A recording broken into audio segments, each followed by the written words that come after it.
There are lots of different baits you can use for carp fishing, but these are the most popular ones. These are boilies. Now I like freezer bait. You don't get any preservatives in freezer bait, so whenever I can, I do use frozen boilies, and I keep them cool, even if I'm on a day session in a cooler bag like this. This is called X-Cool luggage, and as you can see, it's very insulated. Now, when you buy X-Cool products, you actually get supplied with freezer blocks that fit into recesses in the bag.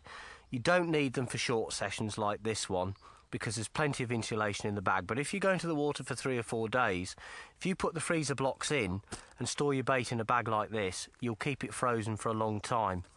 You can also get these smaller bags that fit inside, and they keep the bait even cooler. So 4 or 5 days in reasonably cool weather is not a problem. Even in hot weather, 2 or 3 days with freezer bait is fine.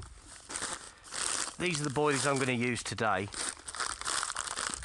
It's a product by Dynamite Baits called The Source. It's a very good boilie, very nutritious, full of fish meals, not overpowering in terms of its smell and its taste, instantly acceptable by carp everywhere, top quality bait that's highly digestible. Carp can eat this and process it very, very quickly, so they can eat a lot of sauce, and when you really get them feeding on it, you can catch a lot of fish. So The Source it is for me. It's not the only boilie I use, but it's probably my favourite one. And to get the bait out there, I'm going to use a catapult. Now, another standard way of getting bait out into a carp swim is to use a thing called a spod. We're going to have a look at that a little bit later on, but for the time being, using the marker float as my target, I'm going to put probably about 50 or 60 baits out into that area.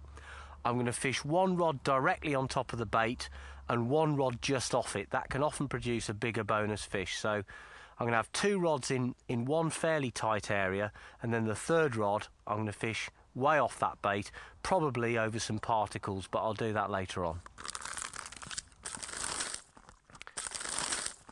For the time being, I'm going to use the float as a target, and I'm basically going to use the catapult. I'm going to try and get about 50 to 60 baits out there. The conditions are reasonably good.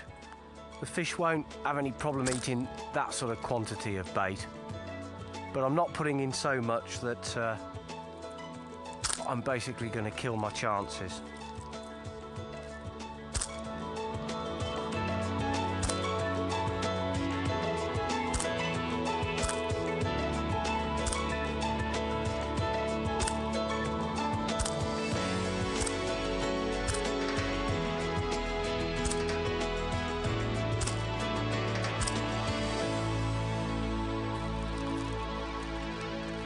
A lot of people struggle when they're using a catapult, and the technique is fairly simple. Just remember to keep your right arm rigid, the arm that's holding the catapult.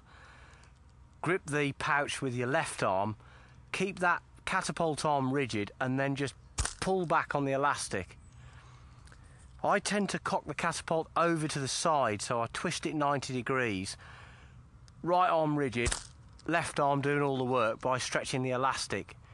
It'll do you no good whatsoever to actually move the catapult during the catapulting action. It doesn't get you any more distance, and all it will do is lose accuracy. So keep that right arm locked out rigid.